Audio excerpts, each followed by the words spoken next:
Well, we are Fanilows over here. Barry Manilow, Grammy Award-winning singer, also has Emmy and Tony Awards under his belt. And while he has nothing left to prove, boy, oh boy, we're so glad he's still out there. The music legend says he has a lot more creative ideas that he wants to bring to all of us. Ryan Kristafer, lucky you. Yeah, I know this is such a cool experience, Ro. I know you were supposed to do the interview, so thank you. When Ro is away, I guess Ryan will play. That's okay.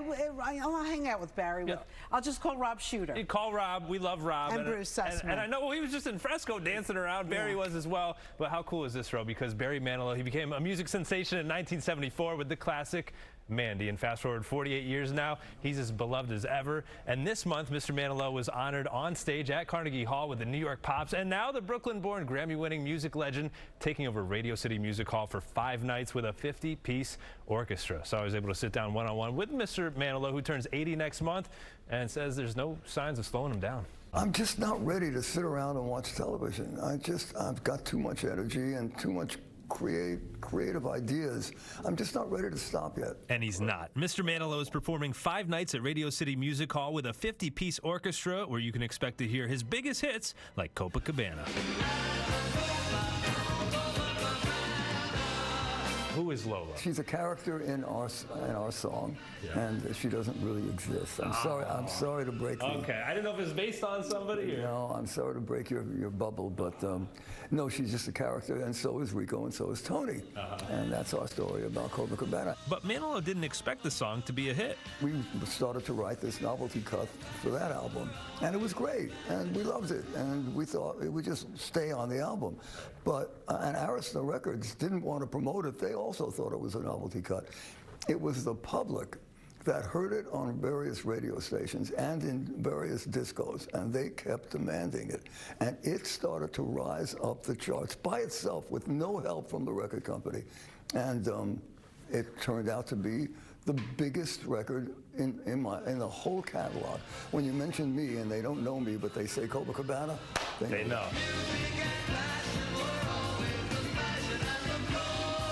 What does it mean for you as a New York icon to be performing in an iconic venue like Radio City? I love playing New York anyway, because they understand me in New York. I really, literally, because I talk real fast, like we all do.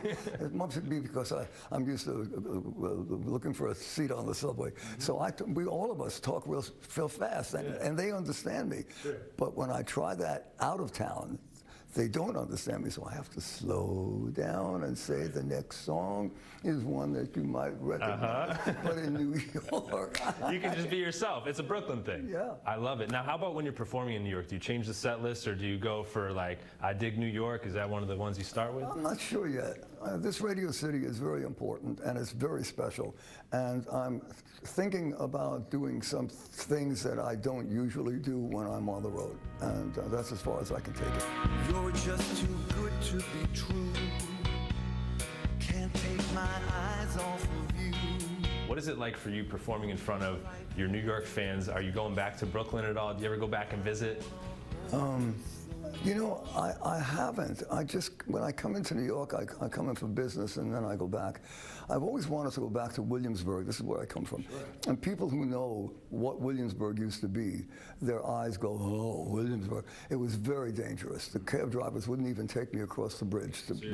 Yeah, it was that dangerous. That's how I grew up. I grew up with nothing. These days, Williamsburg has turned into something, a very fancy schmancy area, it is. right? Absolutely. Right, so, and expensive, right? Right. And beautiful, which I can't wrap my mind around. You mean Aunt Rose's apartment is going for $1 million? Wow. Really? That's crazy. This I gotta see. If you weren't this iconic musician, what do you think you would have been if you didn't get that piano? I can't even tell you. I mean, I enrolled at City College for advertising because it was A on the list. That was the only reason. I had no idea what I was going to do with my life. It's just that I knew it had to be something to do with music. You're a native New Yorker. What has the city done for you in terms of writing music and making you the person that you are today? Well, they taught me honesty. You have to, if you're going to live in New York, you have to be an honest person. And you got to tell the truth, because New Yorkers won't take bullshit. And that was very important to me as a songwriter and as a performer. No bullshit. Well, that honesty with fans helped Mr. Manilow garner 10 #1 singles and 5 simultaneous best-selling albums, and one of Barry's biggest hits, Mandy, was originally titled Brandy. I knew I couldn't do the demo that Clive sent me because it was a rock and roll demo of a song called Brandy. Oh, Brandy, like that. Yeah. You came, and I said, but I can't, it's not me. So I practiced it during the afternoon before I went into the studio, and I found the love song hiding in it.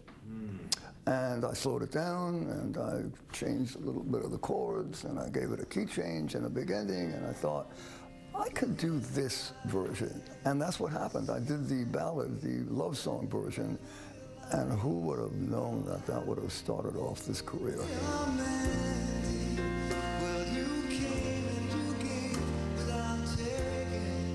You mentioned Mr. Clive Davis. Are you still in touch? Do you still talk? Oh, sure. Yesterday for an hour. Great. Yeah. How's he doing? Good? Oh, he's, you know, on the phone, it sounds like Clive Davis for 70 years ago. I mean, you know, I can't tell the difference. He's still as sharp, and he memorizes every hit record. That he memorizes the Billboard top 100. He knows every artist, every song title, where they are on the charts, and he's amazing. And so is Mr. Manilow's longtime co-writer, Bruce Sussman. The duo finally bringing their highly anticipated show Harmony to Broadway at the Barrymore Theater this fall. You're in harmony, there you find shelter in your soul. Finally. We've been working on it for a long time. Bruce and I have believed in this show ever since we came up with the idea, and certainly after we wrote it. And we've had about 4 productions of Harmony during the years, but it never made it to New York. But because of Ken Davenport, our producer, he actually got it to New York. And so that's going to be, you want to talk about getting the Kleenex ready. Holy moly, that's going to be a big night, opening night on Broadway finally for Harmony. And that opening night is happening this fall. Very exciting at the Barrymore Theater. And Ro, when you really think about Barry Manilow and how much he's changed music, now we have Swifties, right? You got Beyonce with the Beehive, but Barry was the originator, right? Fanilows all day. So I was able to chat with Barry about what he thinks about his Fanilows. Check it out. They're beautiful. They've always been beautiful. I've always believed that I could probably have a great conversation with any one of them, and I do. Yeah. I see them, you know, every week in Vegas, because I have an evening where I meet a lot of people, and I always knew they were great. They are. They're funny. They're smart. And they love me. What else do you need? I mean, can you make more of a perfect man here? I don't know. I don't think you can, Barry Manilow. I have a personal Fanilow in my family, and I found out pretty quickly is my mother-in-law, who is somebody that I don't want to upset, right? So she was telling me this backstory about how she went to a concert, and she sat behind a guy. She was like your biggest fan, and this guy walks in and he sits down, and he's 6'10". Oh. The entire concert, she was stuck behind the guy, so she didn't even get to see you. So she's like, I gotta go see Barry again. Sue. What is your member? Are you a Fanilow, Sue? Hi. Oh, look at her. Don't faint. Well, it's nice to see you. Nice to meet you. He just told me the story of the big, tall guy that was in front of you at one of my concerts. 6'10". Oh, sorry. Come back. We're going to be doing Radio City. Come back. I'll make sure that no one's in front of you. Really hard. Yeah, do. Nice to talk to you, Sue. Nice to talk to you. You have a great day. Bye-bye. Bye. All right, bye, Sue. Bye, Ryan. All right. I think she's crying, Barry. We did it. All right. She loves you now. Right. Thank you, Barry, so much for your time. Well, you're lovable. How can we not love you? What a cool moment, right? Yeah. And now I'm in the good graces of my mother-in-law. Oh, so that's all that counts. Right. I mean, hey, that's what it's all about, I guess. But Barry Manilow, a true icon. You can check him out. Radio City Music Hall, May 31st, June 1st, 2nd, 3rd, and 4th. This is a big deal for the city, too. I know. We got to show up. And Radio City Music Hall is a great place to go see a concert. Yeah, and the 50-piece orchestra with Barry. What more do you need, Ro? I got chills just thinking about it. I know, it's Can you amazing. do a conga line, though, in the Radio City Music Hall? I mean, if me and you show up, why not? We'll do it. We'll do it.